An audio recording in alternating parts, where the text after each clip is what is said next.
NEET परीक्षा के लिए इनका कहना है, तो कुछ पत्रकार हम टीचरों को कहीं कह रहे हैं कि हम लोग के पास पता नहीं क्या बुद्धि वगैरह का, उनका कहना है कि हम लोग के पास इतना बुद्धि नहीं है। अजीब हाल है। देखिए, नीट पेपर में कहा गया है कि एयरफोर्स पेपर को पहुंचाएगा।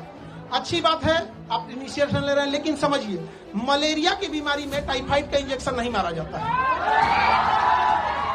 नीट पेपर परीक्षा पेपर पहुंचने की समस्या नहीं थी कि एयरफोर्स का हम यूज कर रहे हैं, समस्या थी जहां से छप रहा है, जहां से बन रहा है, वहीं पे लीक हो जा रहा है। जो पकड़े गए हैं टीचर, उनको फांसी अब तक क्यों नहीं हुआ, इनकाउंटर उनका क्यों नहीं हुआ, घर क्यों नहीं तोड़ा गया, उनका सवाल ये है। आप में से बताइए, इतने लोग, ये सब सिलेक्टेड पुलिस वाले हैं यहाँ पर, इन सब से कहते हैं पेपर लीक करने वालों को बकसना चाहिए, किसी को नहीं बकसना चाहिए यहाँ पर।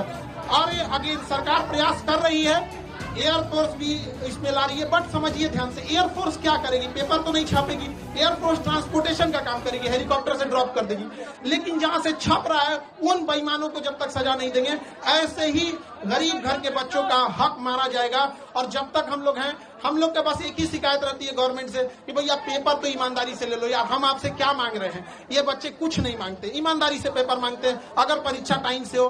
देखिए, अभी एनटीए को गरिया रहे थे लोग, एनटीए का एक अफसर है, वो कह रहा है कि पेपर लीक नहीं हुआ है, कुछ क्वेश्चन बाहर आ गए हैं। ये अगर हॉस्पिटल में रहता तो कहता मरीज मरा नहीं है, सांसें बंद हो गई हैं।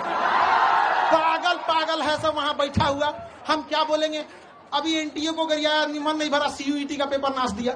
बताइए, एक बच्चे के मनोबल पर कितना बुरा असर पड़ेगा, हम लोग परेशान हो जाते हैं। और पत्रकार में कुछ लोग कहते हैं कि हम लोग, शिक्षक लोग को कुछ आता नहीं, पढ़ा के पसीना से कपड़ा भीग जाता है। यहाँ पे जितना पसीना ये लोग बहाते हैं, उतना साथ में हम लोग भी बहाते हैं।